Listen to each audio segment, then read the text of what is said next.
नमस्कार बच्चों, मैं रमेश चंद यादव। आज हम कक्षा 12 की पुस्तक आरोह भाग 2 के पंचम पाठ गजानन माधव मुक्तिबोध की कविता सहर्ष स्वीकारा है का अध्ययन करेंगे। सबसे पहले हम गजानन माधव मुक्तिबोध जी के जीवन परिचय के बारे में संक्षिप्त में जानकारी प्राप्त करते हैं। गजानन माधव मुक्तिबोध जी का जन्म 13 नवंबर सन 1917 को श्योपुर मध्य प्रदेश में हुआ। उनकी प्रमुख रचनाओं में चांद का मुँह टेढ़ा है, भूरी भूरी खाक धूल जो इनके कविता संग्रह हैं, काठ का सपना, विपात्र, सतह से उठता आदमी ये इनका कथा साहित्य है, और कामायनी एक पुनर्विचार, नई कविता का आत्मसंघर्ष, नए साहित्य का सौंदर्य शास्त्र, अब आखिर रचना क्यों नाम से, समीक्षा की समस्याएं, एक साप्ताहिक की डायरी, ये इनका आलोचना साहित्य है। इनका निधन 11 सितंबर सन 1964 में नई दिल्ली में हुआ। और इनकी जो कविता है सहर्ष स्वीकारा है, ये अपेक्षाकृत एक छोटे आकार की कविता है, और दूसरी कविताएं इनके द्वारा लिखित लंबी लंबी कविताएं हैं।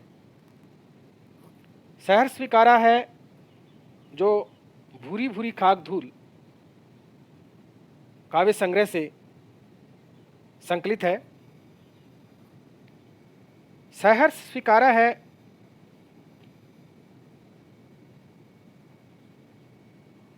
का अर्थ है किसी चीज को खुशी के साथ स्वीकार करना।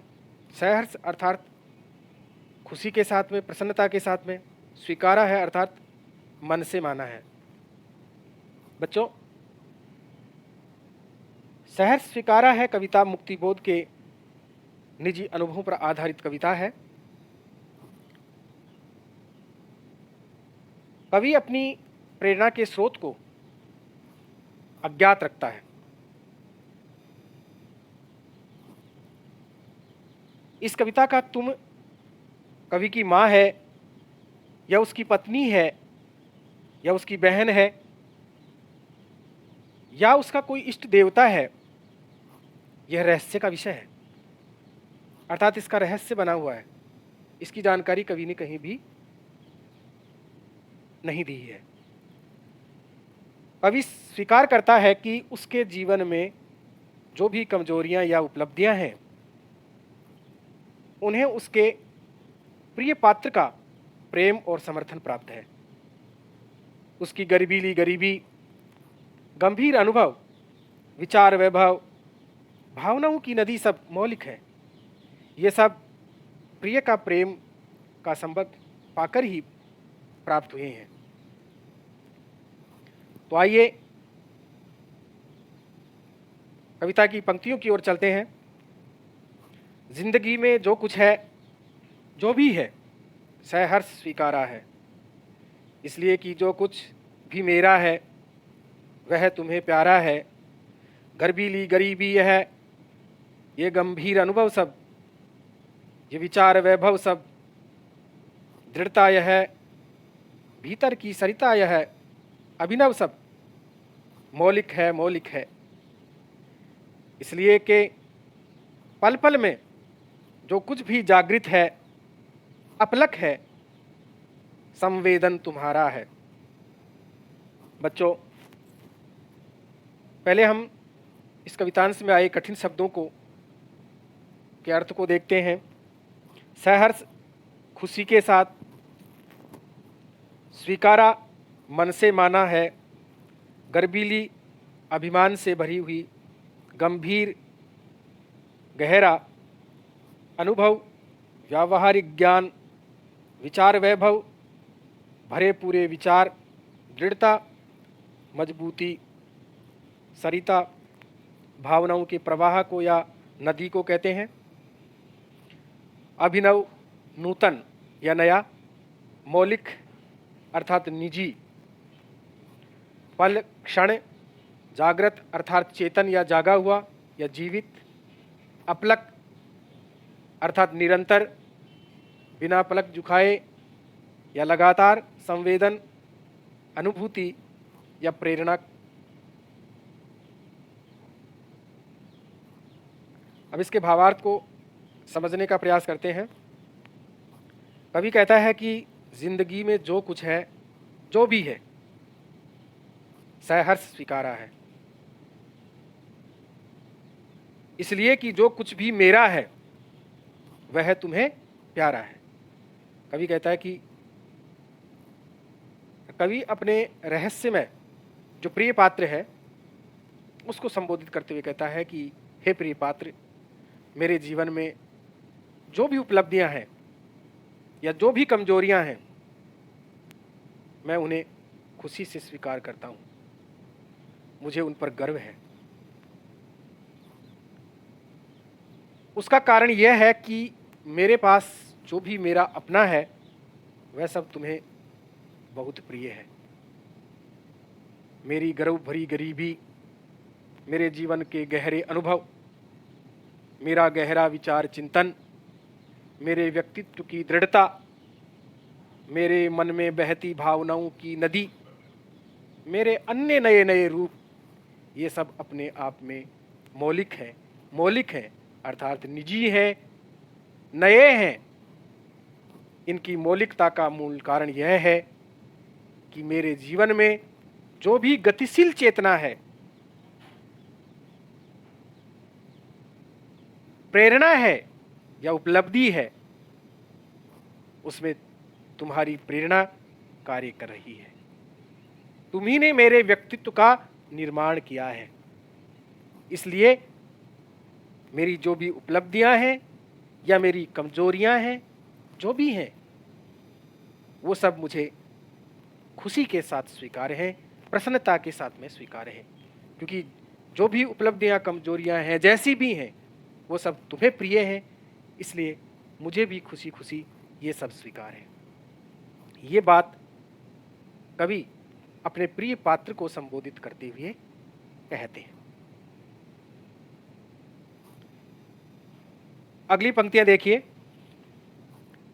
जाने क्या रिश्ता है, जाने क्या नाता है, जितना भी उड़ेलता हूँ भर भर फिर आता है, दिल में क्या झरना है, मीठे पानी का सोता है, भीतर वह ऊपर तुम, मुस्काता चांद जो धरती पर रात भर, मुझ पर तू तुम्हारा ही खिलता वह चेहरा है,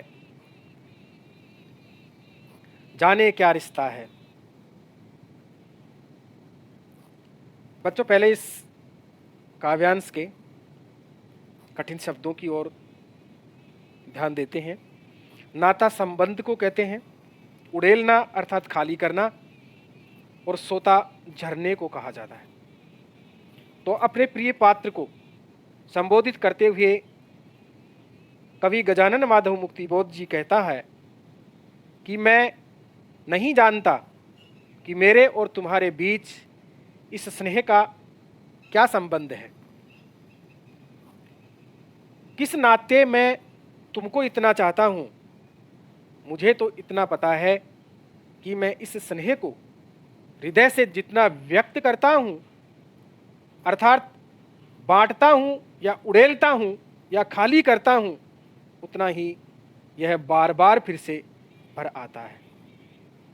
कवि अपने प्रिय पात्र को संकेत करते हुए कहते हैं कि जाने क्या रिश्ता है, कि हे प्रिय पात्र, मेरे और तुम्हारे बीच में क्या संबंध है या क्या नाता है, क्या रिश्ता है,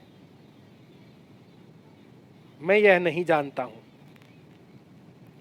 और किस नाते मैं तुमको इतना चाहता हूं, मुझे इसका भी पता नहीं है।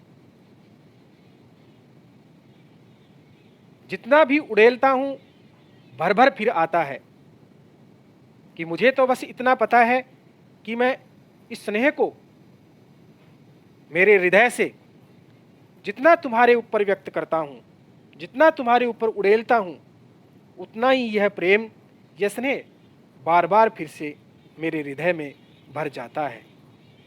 फिर कवि कहते हैं आगे, दिल में क्या झरना है, मीठे पानी का सोता है, भीतर वह ऊपर तुम, मुस्काता चांद ज्यों धरती पर रात भर, मुझ पर त्यों तुम्हारा ही खिलता यह चेहरा है। अर्थात मेरे हृदय में प्रेम का कोई झरना मालूम पड़ता है, जिससे लगातार स्नेह की वर्षा होती रहती है, अथवा हृदय में प्रेम का कोई मीठा स्रोत है, जिससे निरंतर स्नेह का जल बरसता रहता है। मेरे हृदय के भीतर तुम्हारा प्रेम है, मेरे हृदय के अंदर तुम्हारा प्रेम है, और इस प्रेम पूरित हृदय के ऊपर तुम विराजमान हो। भीतर वह है और ऊपर तुम, कि मेरे हृदय के अंदर तो तुम्हारा प्रेम है और उसके ऊपर तुम विराजमान हो। मुस्काता चांद ज्यों धरती पर रात भर, कि तुम्हारा ये खिलता हुआ मुख मेरे हृदय में सदा इस प्रकार रहता है, जिस प्रकार पूर्णिमा का चंद्रमा रात भर आकाश में अपनी चांदनी बिखेरता रहता है। कि पूर्णिमा का जो चांद होता है वो पूर्णिमा को पूर्ण प्रकाशित होता है और रात्रि को पूरी तरह जगमग और प्रकाशित करता है, उल्लासित करता है। उसी प्रकार से जो तुम्हारा चेहरा है वो मेरे जीवन को प्रसन्नता प्रदान करता है, उल्लास प्रदान करता है और प्रकाशित करता है।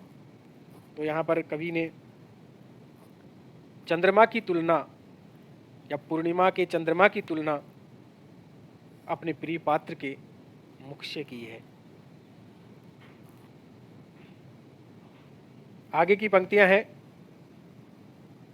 सचमुच मुझे दंड दो कि भूलूं मैं तुम्हें भूल जाने की, दक्षिण ध्रुवी अंधकार अमावस्या शरीर पर चेहरे पर अंतर में पालूं मैं,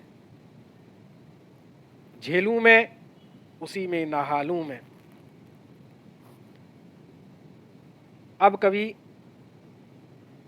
अगली पंक्तियों में अपने प्रिय पात्र को संबोधित करते हुए कहते हैं, पहले कुछ कठिन शब्द जो इस कवितांश में है वो हम देखते हैं। दक्षिण ध्रुवी अंधकार, अर्थात दक्षिणी ध्रुव पर छाया गहरा और अनंत अंधेरा से इसका अर्थ है। अमावस्या अर्थात चंद्रमा विहीन काली रात, कि अमावस्या की जो रात होती है उसमें चंद्रमा नहीं होता है, वो पूरी तरह से अंधेरा होता है। अंतर का मतलब हृदय होता है। तो कवि कहता है कि कवि अपने प्रिय पात्र से प्रार्थना करता है कि वह उससे भूल जाना चाहता है।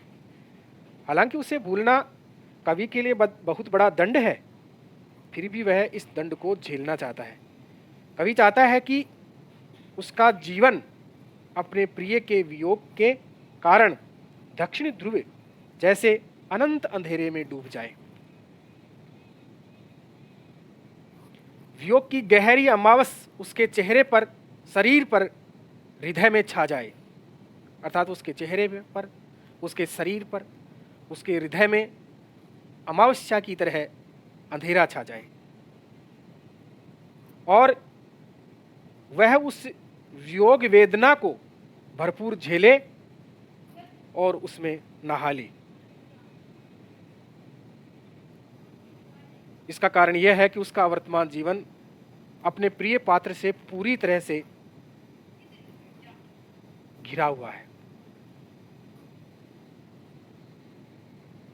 और आज हम इतना ही पढ़ेंगे। आगे की कविता को अगले वीडियो में पढ़ेंगे। अब आप लोग अपने पाठ्य पुस्तक में इस कविता को देखते हुए, पढ़ते हुए इसके भावार्थ को समझने का प्रयास करेंगे।